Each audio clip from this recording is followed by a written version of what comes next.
Yeah, welcome to the dojo, baby, man. Have no fear, TyKwonDoe is here, man. Listen, we got something different, something unique, something that I'm not seeing enough of. We don't have enough scholarly knowledge, gems, and true people that are willing to go deep on this platform. But guess what I got for y'all? The Art of Seduction by Robert Greene in the flesh. Now, I give some background about this, what was about to go on. I'm going to basically be reading this book from front to end. It's going to be a full series. I won't read a single page off stream or off YouTube whenever you catch this, right? Now, listen. I'm going to be reading it with y'all, breaking it down, interpreting the information as I read it. You're going to get the full book. The full Inside the Mind of TyKwonDoe. This is my first time reading this book, but this is not my first Robert Greene book. I've read 48 Laws of Power, and I think I've read another book by him. I can't remember the name though. I know I got 48 Laws of Power right there, part of my collection. You know what I'm saying? The display collection. Now listen, the plan is to read this book, see what we can learn, see what is reassured. Because you know, as a dating coach, as an observer, as a person who likes to look at life, society, people, human interactions, break them down, make sense of them, and use it on a daily basis, iron sharpens iron. So let's see where this goes. Let's see how deep it gets us. Let's go down a rabbit hole of seduction. I'll get some context to this as well. I actually never had an interest to read this book until I started making a bunch of videos, right? And people were like, whoa, did you read the 48 Laws of Power? Did you read The Art of Seduction? And I was like, I never felt the urge to, because I never felt I had a problem with seducing women, with seducing people. I always knew that you can seduce more than the opposite sex, or seduction transcends sexual attraction, or any type of non-platonic situation. So with that being said, I didn't look at this book and say, I just look at it as like it's something I don't need to read. Looking at it, I'm like, I didn't really take it serious. Until somebody told me some random ass fact. They was like, did you know Cleopatra and what is the other leader, chat? I can't even remember his name off the top of my head. But when they said Cleopatra and this other leader were together, I didn't even know they was alive during the same time period, bro. And I didn't even know that this book broke down history and went into details and examples. Julius Caesar, thank you. They said that Julius Caesar and Cleopatra were together and she seduced him, and that led to, and contributed to the downfall and everything. When they said that to me, that caught my interest, bro. I ain't gonna lie, that caught my interest because what it said to me that is this book is more about the art of seduction and the use of it itself, rather than look her in her eyes, smile, lower your tone, and all of that, all of the things that I feel like seduction, or anything you can get inherently with seduction. Because you don't need to read this to be an expert at seduction, but guess what? It's time to go deep. So we're gonna start with the preface, man. This book is, I ain't gonna lie, it's pretty long, but I'm excited, man. Let's get into it, chat. Let's start. You know what I might do? I might put some background music while I'm reading. I feel like that always helps with you know what I'm saying? It always helps the stream go by. Let me turn it down some. I bet. Copyright. I'm gonna probably edit that part out. I gotta remember to do that. Oh, listen. Preface. Thousands of years ago, power was mostly gained through physical violence and maintained with brute strength. There was little need for subtlety. A king or emperor had to be merciless. Only a select few had power, but no one suffered under this scheme of things more than women. They had no way to compete. No weapon at their disposal that could make a man do what they wanted, politically, socially, or even in the home.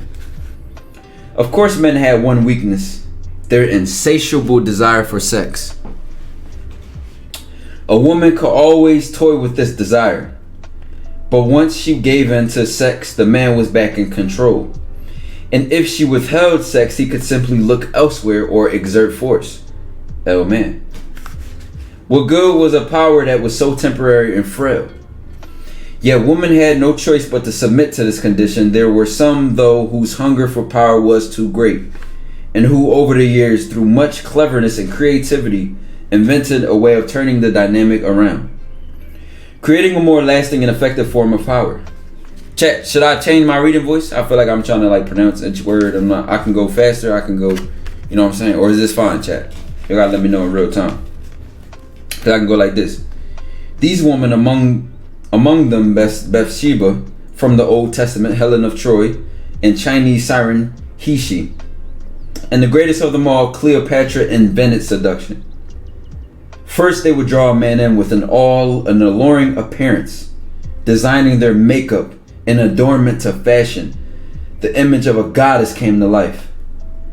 By showing only glimpses of flesh, they would tease a man's imagination, stimulating the desire not just for sex but for something greater, the chance to possess a fantasy figure.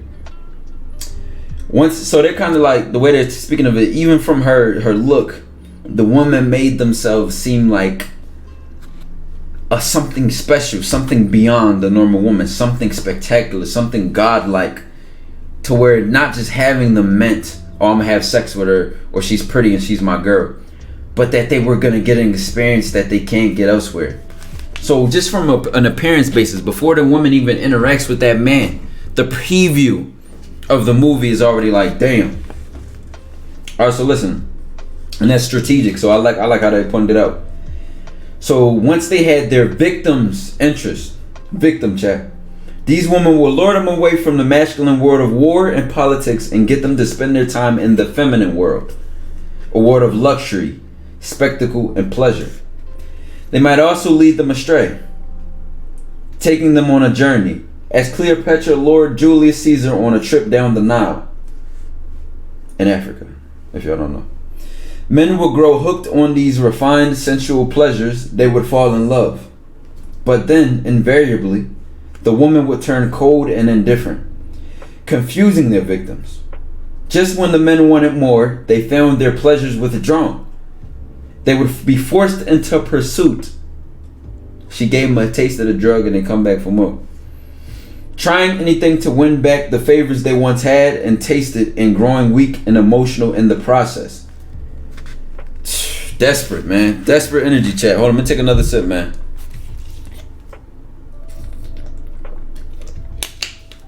It's only the preface, chat. We ain't even getting to the actual tactics. They would be blah blah blah blah bang. Men who had physical force and all the social power. Men like King David, the Trojan Paris, Julius Caesar, Mark Antony, King Feng Chao would find themselves becoming the slave of a woman. These powerful men, these leaders, these strong men who did all these acts and had control of all these things, based on these women's seduction and the way they played them, became weak. All through intentional. Oh my God, chat. In the face of violence and brutality, these women made seduction a sophisticated art, the ultimate form of power and persuasion. You know, when I see this, chat, a part of me is like, it's not just, you know, wanting to seduce others and abuse the tactics of it, but it's also being aware about it, because you never know who would try to use this against you. You know what I'm saying? Offense can be your best defense. Stay ready so you ain't got to get ready. They learn to work on the mind first, stimulating fantasies, keeping a man wanting more, creating patterns of hope and despair, the essence of seduction. Their power was not physical but psychological, not forceful but indirect and cunning. These first great seductresses were like military generals planning the destruction of an enemy, and indeed early accounts of seduction often compare it to battle, the feminine version of war. For Cleopatra, it was a means of consolidating an empire. In seduction, the woman was no longer a passive sex object. She had become an active agent, a figure of power. Whew. With a few exceptions, the Latin poet Ovid, the medieval troubadours, men did not much concern themselves with such a frivolous art as a seduction. Then, in the 17th century, came a great change. Men grew interested in seduction as a way to overcome a young woman's resistance to sex. So they're trying to finesse the buns, man. History's first great male seducers, the Duke de Lauzon, the different Spaniards who inspired the Don Juan legend began to adopt the methods traditionally employed by women. They learned to dazzle with their appearance, often androgynous in nature. Think of Prince Chat. To stimulate the imagination to play the coquette.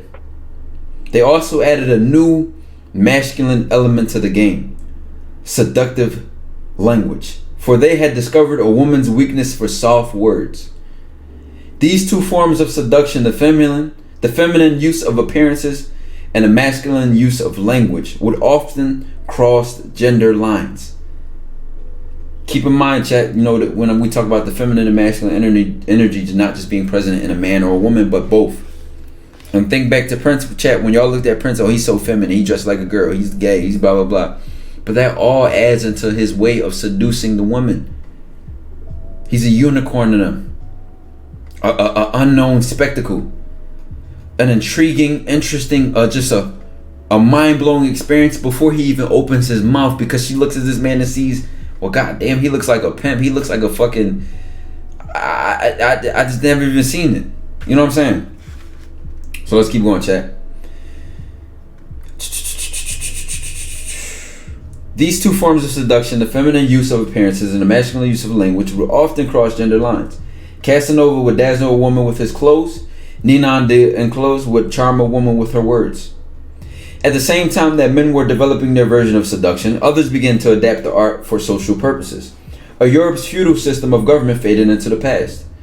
Courtiers needed to get their way in court without use of force. They learned the power to be gained by seducing their superiors and competitors through psychological games, soft words, and a little coquetry. Keep in mind, chat, when we talk about the art of debate and argumentation and communication, this became important when in Greece, when they realized that who was right did not always win in court, but who made the most believable case won in court. So they had to be better at arguing, they had to be better at debating, they had to be better at forming arguments, all types of shit. Okay. They learned the power to be gained by seducing their superiors. I read that. As culture became democratized, actors, dandies, and artists came to use their tactics of seduction as a way to charm and win over their audience and social milieu. In the 19th century, another great change occurred. Politicians like Napoleon consciously saw themselves as seducers on a grand scale. These men depended on the art of seductive oratory, but they also mastered what had once been feminine strategies. Staging vast spectacles, using theatrical devices, creating a charged physical presence. All this they learned was the essence of charisma, and remains so today. Chat, you know how I use these words so intertwined with each other, but as separate entities. Charisma, seduction, charm. You know what I'm saying? It remains so today. By seducing the masses, they could accumulate immense power without the use of force. Today we have reached the ultimate point in the evolution of seduction. Now more than ever, force or brutality of any kind is discouraged. All areas of social life require the ability to persuade people in a way that does not offend or impose itself. Forms of seduction can be found everywhere, blending male and female strategies. Advertisements insinuate the soft sell dominates. If we are to change people's opinions, and affecting opinion is basic to seduction, we must act in subtle subliminal ways. Today, no political campaign can work without seduction. Since the era of John F. Kennedy, political figures are required to have a degree of charisma, a fascinating presence to keep their audiences to attention, which is half the battle. The film war and media create a galaxy of seductive stars and images. We are saturated in the seductive. But even if much has been changed in degree and scope, the essence of seduction is constant. Never be forceful or direct. Instead, you use pleasure as the bait. Playing on people's emotions, stirring desire and confusion, inducing psychological surrender. In seduction as it is practiced today, the methods of Cleopatra still hold. People are constantly trying to influence us, to tell us what to do, and just as often we tune them out, resisting their attempts at persuasion. There's a moment in our lives, however, when we all act differently. when we are in love, when we fall under a kind of spell. These minds are usually preoccupied with our own concerns. Now they become filled with the thoughts of the loved one. We grow emotional, lose the ability to think straight, and act in foolish ways that we would never do otherwise. If this goes on long enough, something inside us gives away. We surrender to the will of the loved one and to our desire to possess them. Seducers are people who understand the tremendous power contained in such moments of surrender. Chat. Here we go.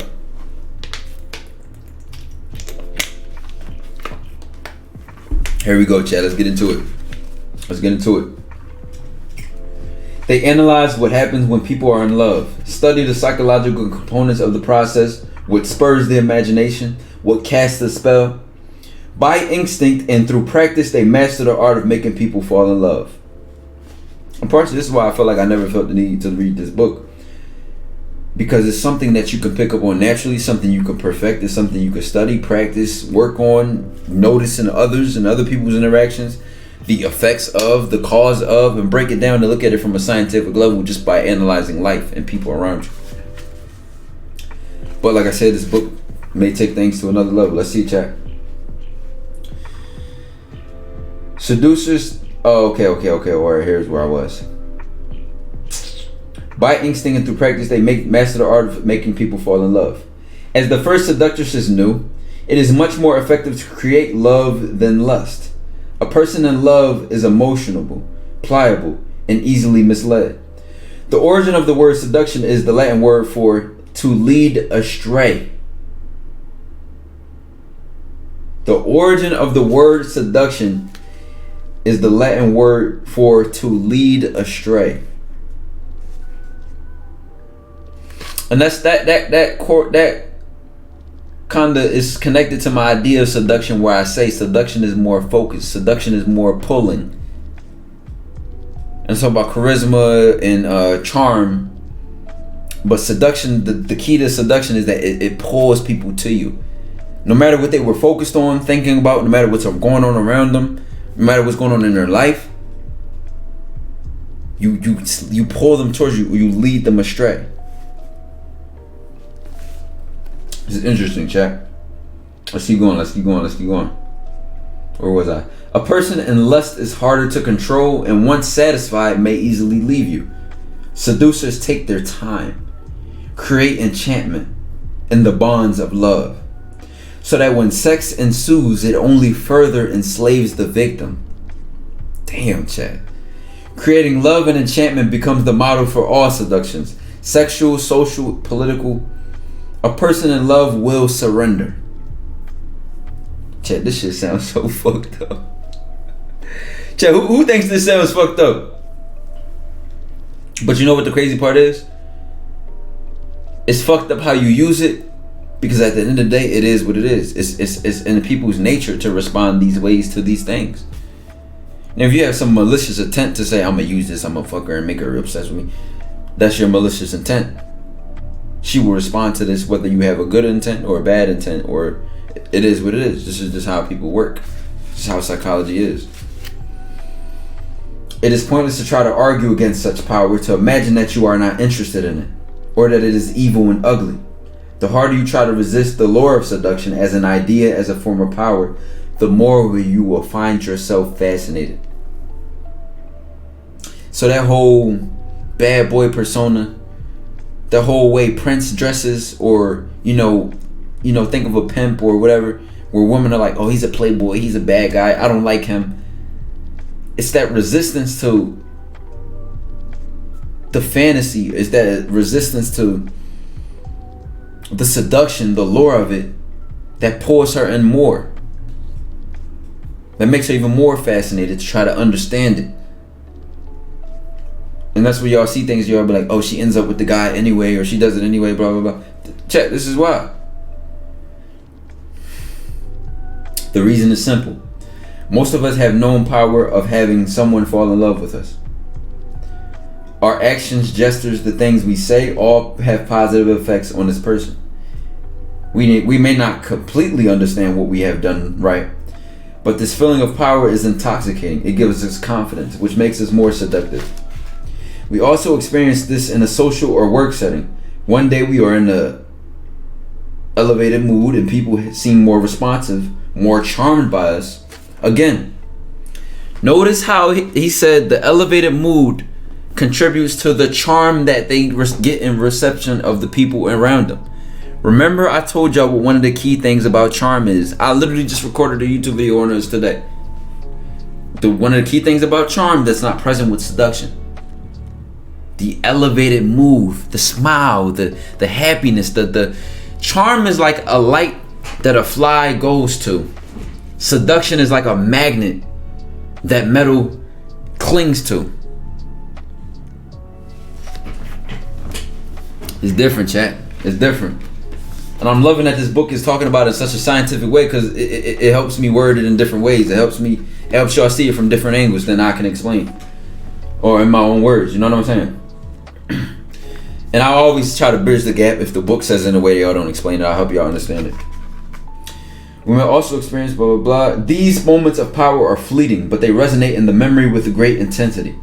We want them back. Nobody likes to feel awkward or timid or unable to reach people, like a limp. The siren call of seduction is irresistible because power is irresistible, and nothing will bring you more power in the modern world than the ability to seduce. And I would even argue that with social media, with appearances that people can use and play with, it makes it 10 times easier for a lot of guys, because you don't even have to do half the work. Her perception of you will.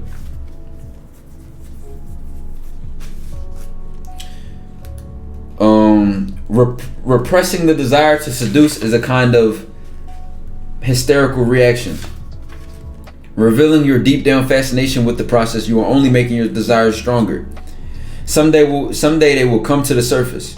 To have such power does not require a total transformation in your character or any kind of physical improvement in your looks. Seduction is a game of psychology, not beauty, and it is within the grasp of any person to become a master at the game. All that is required is that you look at the world differently through the eyes of the seducer. A seducer does not turn the power off and on. Every social and personal interaction is seen as a potential seduction. There is never a moment to waste. There's not sometimes, or maybe, there is or there's not. This is so for several reasons. The power seducers have over a man or a woman works in several environments because they have learned how to tone down the sexual element without getting rid of it. Catch this, chat. You know how I tell y'all, if you have to talk about sex to make her think about sex or to lead her into sex, you don't have game. And I use the word game, but it's even we could take out game and use the word seduction here. Listen to what was just said, chat. The power seducers have over a man or a woman works in social environments because they have learned what? They have learned how to tone down the sexual element without getting rid of it.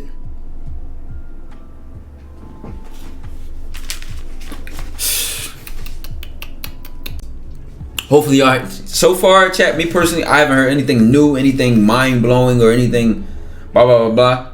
So far, my thoughts is that the only thing that comes as that was more important than I thought it was how you dress and how you know what kind of way you show yourself, and how that plays into seduction, right?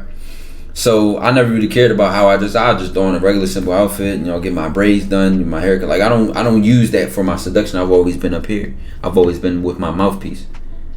So the fact that the element of how you dress and dressing different and dressing intentional can play into that. Obviously, on the surface it's, oh yeah, dress nice. Nice and different are two different things. You could be nice, but then you could also dress in an ethereal way, in a aesthetically, like it's like, damn, like this guy's fashion is just. But like I'm saying, let's keep going, chat. Let's keep going, chat. So here we were. We may think we see through them, and it's talking about seducers, right? We may think we see through them, but they are so pleasant to be around anyway that it does not matter. Trying to divide your life into moments in which you seduce and others in which you hold back will only confuse and constrain you. Erotic desire and love lurk beneath the surface of almost every human encounter. Better to give free rein to your skills than to try to use them only in the bedroom. In fact, the seducer sees the world as his or her bedroom. This attitude creates great seductive momentum. With each seduction, you gain experience and practice. I love when a book says something that another book said in another way. You know why? Because I remember reading The Way of the Superior Man, right? It was a book deeply about spirituality, sexuality, masculinity, all types of stuff, right? And seduction and kind of similar topics. And it said this in a different way. Let me reread the sentence though, right? It said that, in fact, seducers see the world as his or her bedroom. And it was a line in that book that said, and if y'all can remember, I broke this down on stream. Fuck the world like you fuck your woman. And I was like, that flew over people's heads. And then this is that same concept and just worded differently. But let's keep going. This attitude creates great seductive momentum. With each seductive experience, with each seduction, you gain experience and practice. One social or sexual seduction makes the next one easier. Keep in mind, chat. Social or sexual seduction makes the next one easier. Your confidence growing and making you more alluring. People are drawn to you in greater numbers as the seducer's aura descends upon you. Seducers have a warrior's outlook on life. They see each person as a kind of walled castle to which they are laying siege. Seduction is a process of penetration. Initially penetrating the target's mind, their first point of defense. You open her mind, she'll open her legs. Chat, like I said, bruh. Listen, I'm not reading anything new. I'm loving that this book is correlating and matching everything I've been saying. I can't wait for it to crack the surface, because this feels like jogging at practice to me. So listen. Seduction is a process of penetration, initially penetrating the target's mind, their first point of defense. Once seducers have penetrated the mind, making the target fantasize about them, it is easier to lower resistance and create physical surrender. Seducers do not improvise. They do not leave this process to chance. If, maybe, coulda, woulda, I don't know, figure it out. They do not leave it to chance.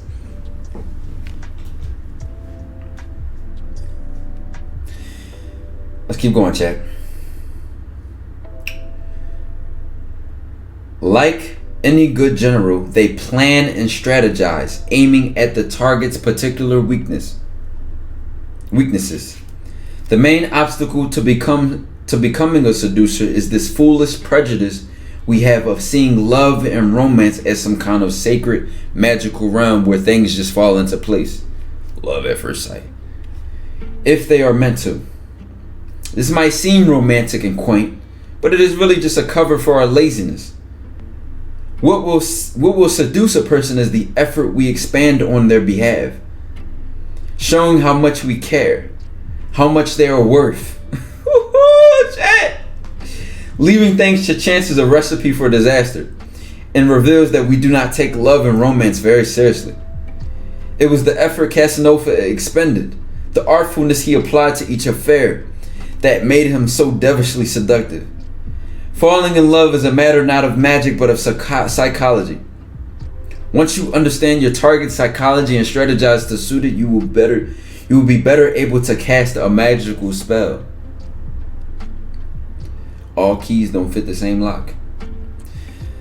A seducer sees love not as sacred but as warfare where all is fair.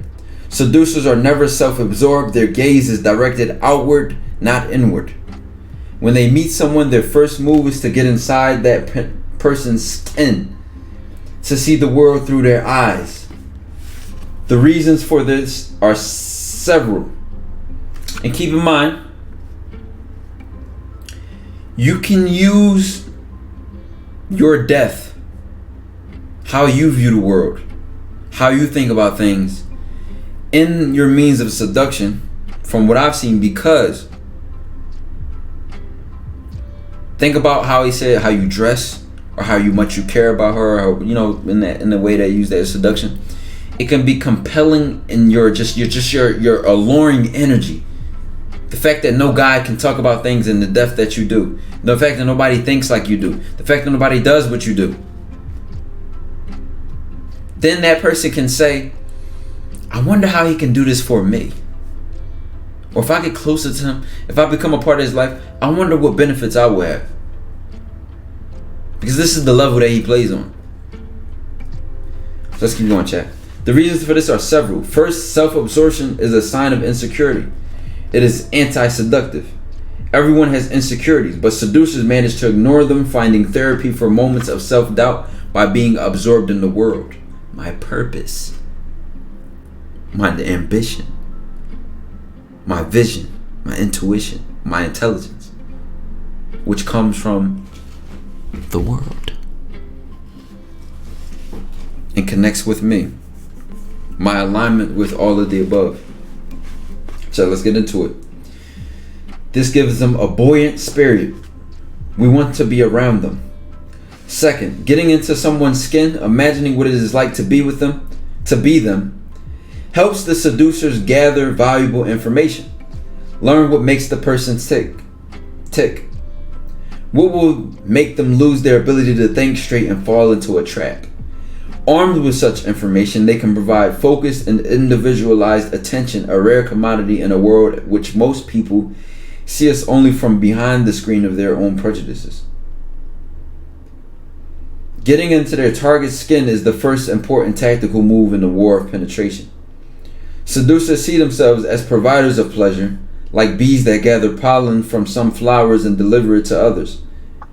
As children, we mostly devoted ourselves to live our lives to play and pleasure. Adults often have feelings of being cut off from this paradise, of being weighed down by responsibilities. The seducers knows that people are waiting for pleasure. They never get enough of it from friends and lovers, and they cannot get it by themselves. A person who enters their lives offering adventure and romance cannot be resisted. Pleasure is a feeling of being taken past our limits, of being overwhelmed by another person, by an experience. People are dying to be overwhelmed, to let go of their usual stubbornness. Sometimes their resistance to us is a way of saying, please seduce me. Seducers know that the possibility of pleasure will make a person follow them, and the experience of it will make someone open up, weak to the touch. They also train themselves to be sensitive to pleasure, knowing that feeling pleasure themselves will make it much easier for them to infect the people around them. Whoo, chat. I hope this is hitting. A seducer sees all of life as theater, everyone an actor. Most people feel they have been constructed roles in life which make them unhappy. Seducers, on the other hand, can be anyone and can assume any roles. I am the master of my life. I am the captain of my ship. This mindset is seductive in itself. Because the other guy or the other girl he or she meets is just what? Like everybody else. Seducers, on the other hand, can be anyone and can assume many roles. The archetype here is the god Zeus, insatiable, the seducer of young maidens, whose main weapon was the ability to assume the form of whatever person or animal would most appeal to his victim. Chad, did y'all ever see that? Y'all know how Zeus got all them different children, and Zeus would change into an eagle, and Zeus would change into this, and Zeus would shape-shift and do all this and do that? But did y'all metaphorically understand how that helped the seduction? Because he was whatever their fantasy was. He was that experience. Whatever form or shape that was, it didn't matter. It was the fact that he was that experience. He was that sort of vehicle in which the experience was experienced, in which they would get to more experiences. Let's keep going, chat. Seducers take pleasure in performing and are not weighed down by their identity. As you see, Prince, who had such great seduction, was not weighed down by his masculinity or how men dress or how men talk or how men sit down or how men look at. Chat. I hope all the dots are connected, man. Seducers take pleasure in forming and are not weighed down by their identity or by some need to be themselves or to be natural. This freedom of theirs, this fluidity in their body and spirit is what makes them attractive. What people lack in life is not more reality, but illusion, fantasy, and play. The clothes that seducers wear, the places they take you to, their words and actions are slightly heightened, and not overly theatrical, but with a delightful edge of unreality, as if the two of you were living out of a piece of fiction or were characters in a film. Seduction is a kind of theater in real life, the meeting of illusion and reality. Finally, seducers are completely immoral in their approach to life. It is all a game, an arena for play. Knowing that the moralists, the crabbed, repressed types who croak about the evils of the seducer, secretly envy their power. They do not concern themselves with other people's opinions. They do not deal in moral judgments. Nothing could be less seductive. I love how it's going all around. Not just the effects, not just the examples, not just the in the mind, not just the response to, not just how it's done. Oh my God, Chad, this is only the preface. We ain't even got to the first chapter or the first page. This is just the description of, this is just a preview. Everything is pliant, fluid, like life itself. It is what it is. Not what you want it to be. It is what it is. And what you want to be is a part of what it is. And when you learn that, oh my God, Chad, it's by Chad. I can't wait, Chad. Seduction is a form of deception, but people want to be led astray. They yearn to be seduced. If they didn't, seducers would not find so many willing victims. Get rid of any moralizing tendencies. Adopt the seducer's playful philosophy and you will find the rest of the process easy and natural. The art of seduction is designed to arm you with the weapons of persuasion and charm, so that those around you will slowly lose their ability to resist without knowing how or why it has happened. It is an art of war for delicate times. Every seduction has two elements that you must analyze and understand. First, yourself and what is seductive about you. And second, your target and the actions that will penetrate their defenses and create surrender. The two sides are equally important. If you strategize without paying attention to the parts of your character that draw people to you, you will be seen as a mechanical seducer, slimy and manipulative. And chat, keep in mind, like I said, even as I give you the self-awareness that every man is more seductive, charismatic, charming, blah, blah, blah. This self-awareness allows you to be more seductive because you learn how to use yourself. Some men have more feminine elements than other men. Use that. Some men have more masculine elements than other men. Use that. Some men are more smart or more witty with their words. Use that. Some men are more brute force. More, man, fuck this. You use you. But you don't have the self-awareness to know what could potentially make you seductive.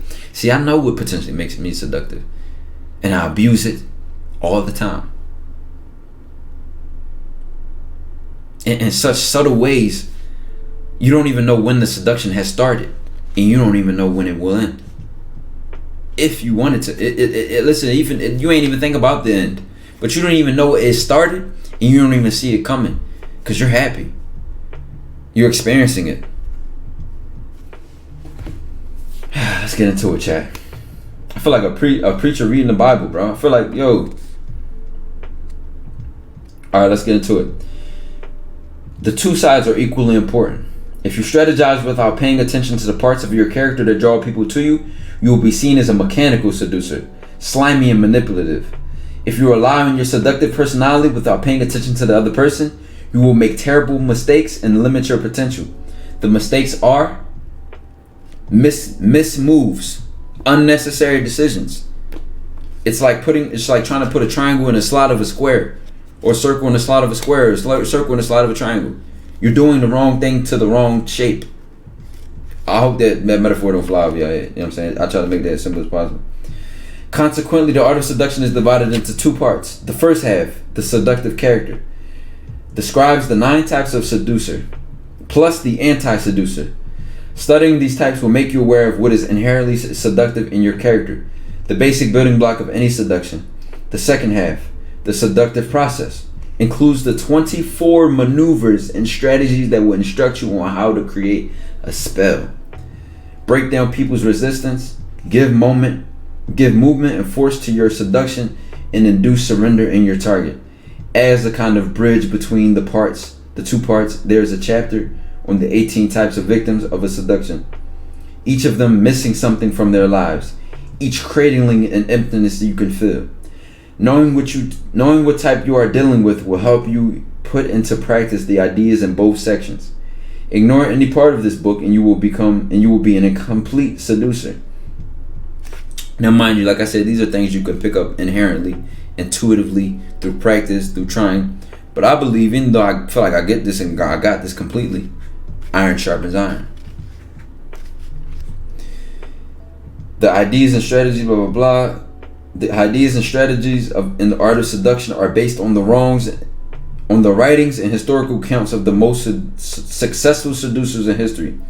The sources includes the seducer's own memoirs, biographies, handbooks on the subject, and fictional accounts of seductions.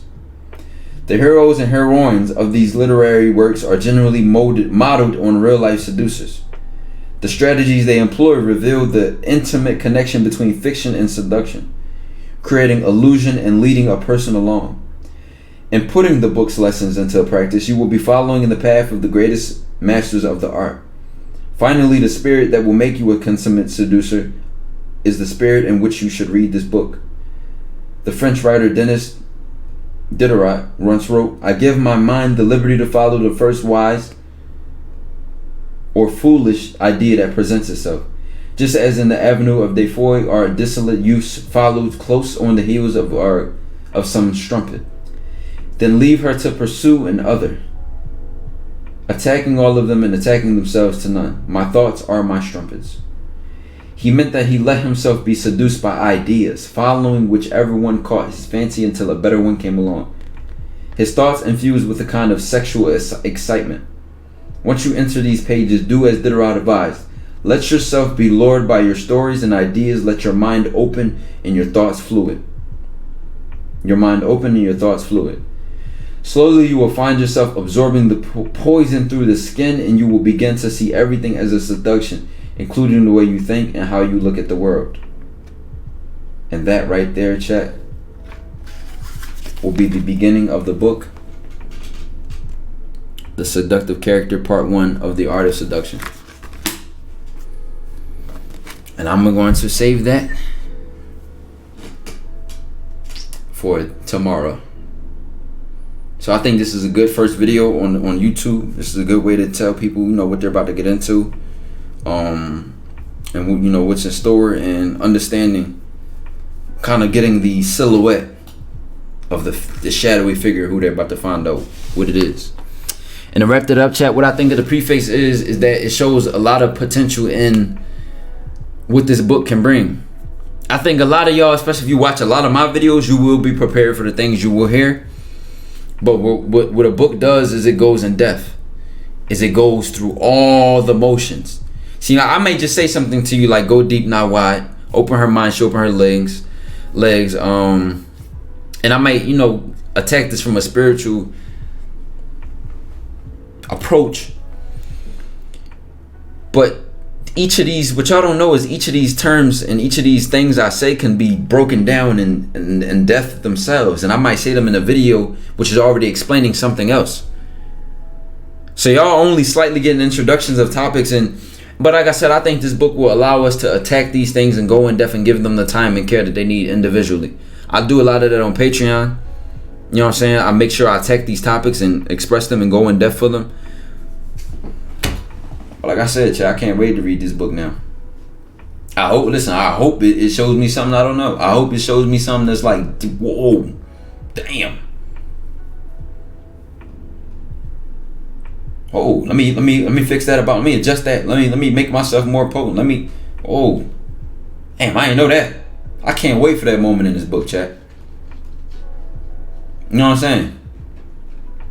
Because it's one thing when you're trying to run fast, but you don't even know how to crawl, not walk, not jog, not run, but you're trying to run fast, but you can't even crawl yet. You don't even know how to take baby steps. I feel with this book that I'm running fast, and I want this book to turn me into Usain Bolt.